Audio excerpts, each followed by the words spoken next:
Hello everyone, and welcome back to Yes, I'm a Mom. My name is Tanisha Lacey, and before I get started, I just want to remind you to go ahead and click like or subscribe or follow this series depending on what platform you are following on. And to get right into it, tonight I just kind of want to talk about my feelings on all of this tension going on in the world right now, especially this racial tension. And it's really not something that I like to talk about much because I am a very sensitive person and I do feel these things very deeply, and it hurts to see my fellow brothers and sisters hurting on the level that we are. And for me, myself, having kids in this day and age is just terrifying. It really is. There's a lot of craziness. Even outside of racial issues, there's just a lot of sickness in the world in general. But with the racial issues, I will say that I absolutely feel as though there is a bigger agenda here in the picture that is not being noticed. And a lot of us are falling for the bait in terms of keeping this conflict and division up. I'm not going to go there right now. That's a conversation for another day.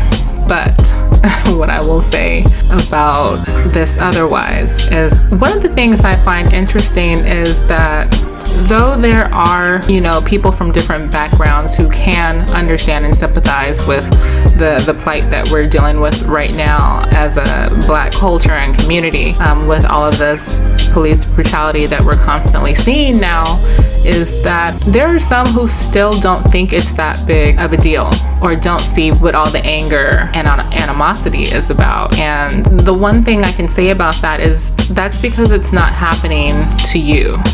One thing I learned a while back is that people usually don't care about things until it directly affects them. So if you live in an area where, it's not very diverse and you don't know any people of color, you don't have any, in-laws who are people of color or anything like that, then you have that luxury of ignorance. And lucky for you, but a lot of us don't have that. Now, I know, even to put it in a different perspective, even at my last job, when I was just an employee, just a worker, I always used to think that management was, overreacting and, oh, they're doing too much. It's, just too much stress and things that they were worried about. And then when I moved up into management, then I saw what the big deal was. And now I'm flipping the script and looking at, the workers and employees below me, thinking, they're not taking this seriously.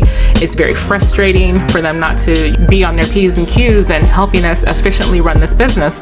So relating that over to this, and mind you, I don't mean to compare something so insignificant like, the workplace in comparison to something as important as these racial issues. I only use this example to, put it into a smaller, compact perspective of how things don't bother you until the roles reverse. So let's put this back to our non-Black counterparts. If these same things were to happen to you and your family, let's take away the skin color. Let's put this as, your son, your father, your brother, or even just it happening to you. Let you think that the police are pulling you over for something that you feel is ridiculous or very petty. The reactions that we see with these quote unquote Karens speaks volumes. The level of privilege there, and there's no fear whatsoever. And that must be amazing to have, to be able to live that way and not think twice about, lashing out or expressing yourself or actually invoking your rights or anything like that. And it's interesting because I had recently had a conversation with my mother who is thinking about moving. One of her requests is that she wants to live somewhere that has really clean air because she has asthma and allergies really bad. And so the first thought is that anywhere that I can think that probably does have really clean air, I mean, I don't know if it's really technically clean anywhere, but there are some places that are better than others. I automatically always think about the diversity level of anywhere that we're considering moving to. For myself or those around me, will you be comfortable there? Everybody wants to live somewhere nice, But there are some people who don't have the luxury of being able to do that in peace. Yes, you can legally move anywhere, but will you be in comfort, or will you be stressed out due to harassment or, negative treatment from your neighbors? Will you be iced out? Will you have complaints on you? I mean, you never know. I just recently saw a story about that where a woman had been dealing with a black woman had been dealing with harassment from her white neighbors for a long time, including them throwing feces on her yard. I mean, and a dead animal. And I've seen several stories where, whether it was a person who actually lived in the neighborhood, whether it was kids of someone, whether it was a delivery person, whether it was someone visiting a person's home who lived within a specific neighborhood, have been harassed and stopped, not by the police, I mean, yeah, sometimes them too, but just by other white people in the neighborhood who wanted to know what they were doing there. I saw a story several months ago where a black doctor who lived in a gated community had forgotten the key fob, or whatever it is that they use to get into the gates. And a neighbor behind her, a white guy, refused to let her in because he did not think that she lived there. And these are the kind of things that I mean, that when you do want to live somewhere nice, that you may still have to deal with. These are the kind of things that non-minority people typically don't have to deal with. If I'm looking at a magazine, or I'm looking at someone's pictures from their beautiful trip, in Colorado, yes, I can appreciate the beauty of the mountains and the streams and, all this beautiful landscape. And I can hear them say how amazing it is and, you should come here.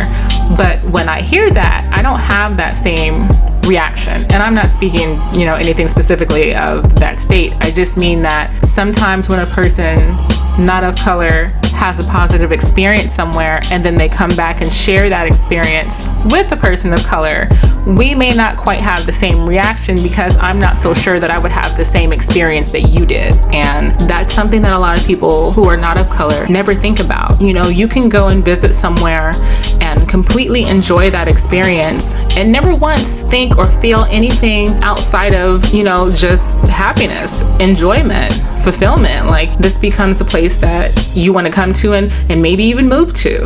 And as a person of color, when I go to certain places, I'm very hyper aware of being, the only one in the room, or the only one in whatever area that I'm in. I'm very conscious of that. And unfortunately, that is something that gets passed to our children. As Black people, we do have to absolutely raise our children differently. And I get that other minority cultures probably deal with the same thing. And so I'm not, dismissing any of that. But right now, I'm just talking about Black people specifically. So I have an 18-year-old son, and he's very tall. He's 6'3". And my fear for him is just, not that you have to be big, but it makes me feel as though he would be considered that much more threatening because of his stature, And it wouldn't matter that he had never been in trouble with the law. He has no criminal background. He's never been in trouble at all, period. He's never been suspended from school. He's never had any type of issues with crime or aggression or, just anything like that, violence, nothing.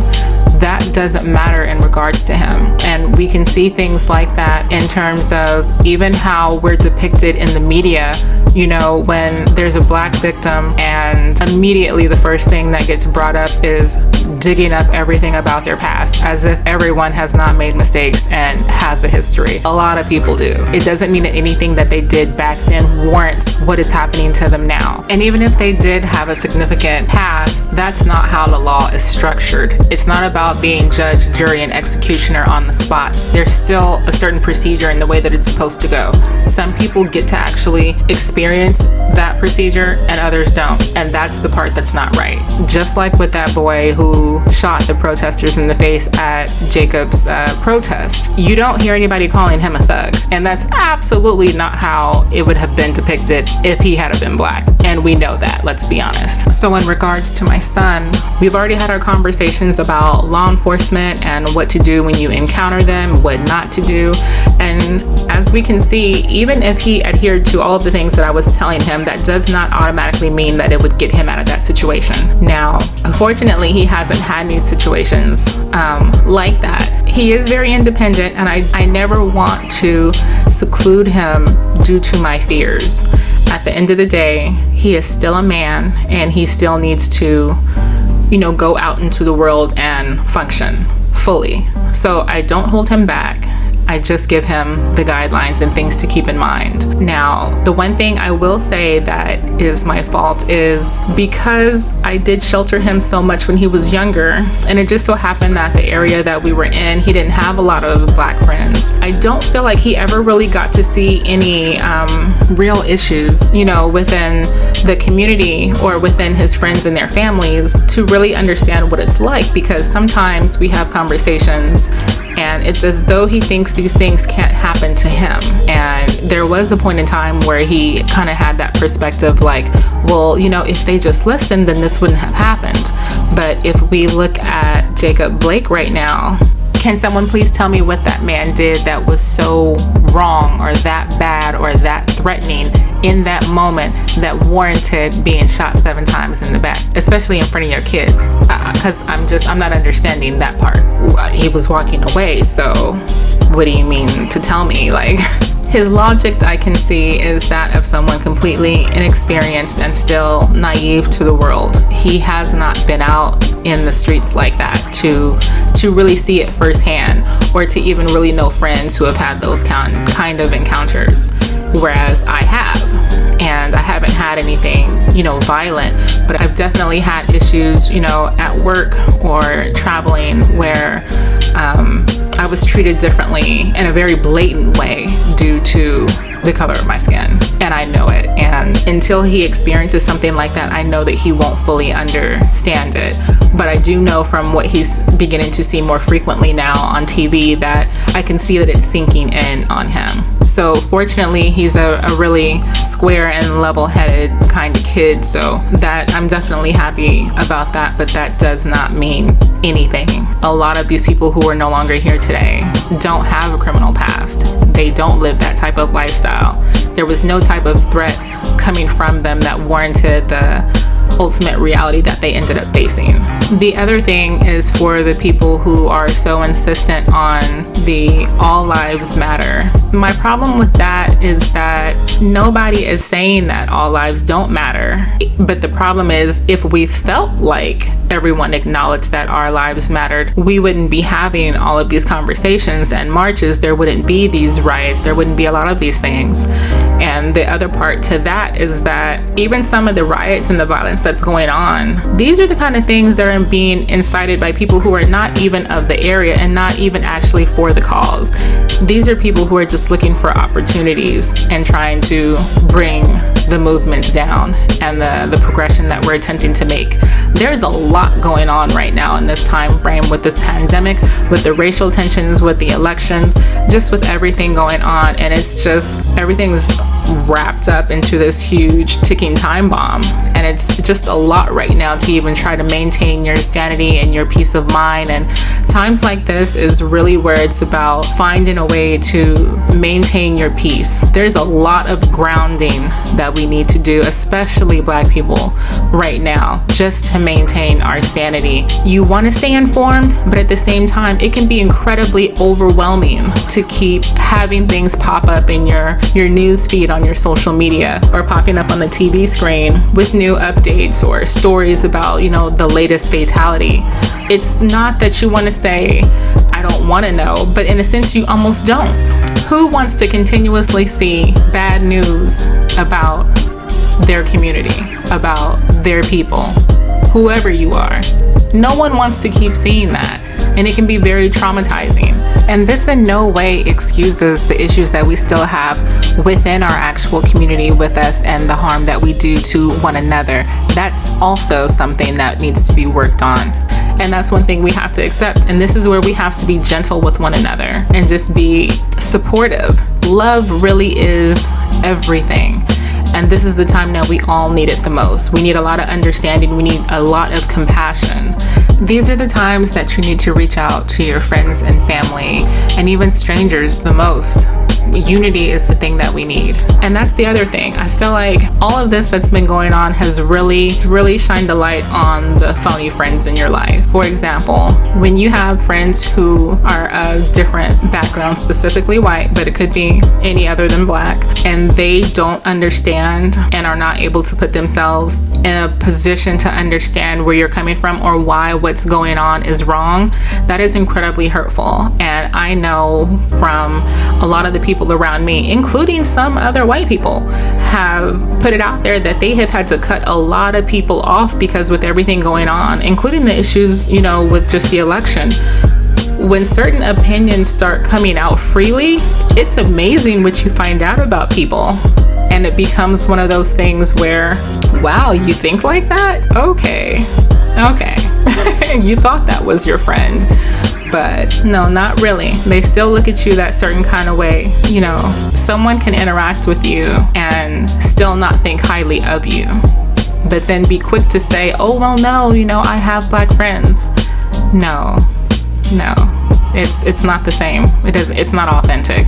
No, if you can't have my back and understand what I'm going through in front of others, in front of your family, in front of your friends, in front of a whole, society that doesn't mind what's happening to me, then you're not really my friend. So that's just what it is. Just today, I was looking on my timeline on my Facebook and I saw that there was one girl who really just let her whole heart out on that news feed with the levels of depression and anxiety that she's been experiencing lately with everything going on in regards to her husband, her father, and her kids. And my heart just really broke for her because I could feel it through the words how stressed she is. And this is what I mean. That is a type of trauma that everyone doesn't know, and until you go through something like that, you won't understand. And because a lot of people have not had to deal with that, that's where that lack of compassion comes from. Now, first off, I don't mean to bash anyone, and I'm not saying that all white people are like that. Absolutely not. But I am saying that there is a nice chunk who could still care less. And if anything, the other thing that it's brought out is those who are tired of hearing about it. And that's the amazing part too, is it's kind of like you're tired of hearing about something that's, been really hyper exposed the last several months. But we've been dealing with things for hundreds of years, and you're mad about something that you've been hearing for a few months. So, it's one of those things where if you think about it on the grand scale, it's just kind of amazing. Anyway, that was just a little rant. I just felt like needed to go out there. So I must admit, if you were able to hang with me throughout all of that, you must really be my ride or die, and there's probably not too much else you might hear on here that you can't handle. So congratulations. I hope it wasn't too much. It was very honest, and I hope you can appreciate and respect the transparency. And if you don't agree, then we can just respectfully agree to disagree. I never mean to disrespect anyone, but I will be honest. So, in conclusion, if you didn't mind that rant and you're still feeling okay, then feel free to like and subscribe to this channel.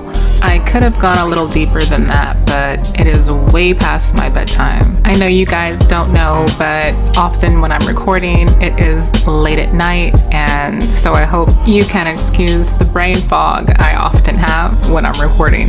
And other than that, I will catch you guys later. Take care and be safe out there. Bye.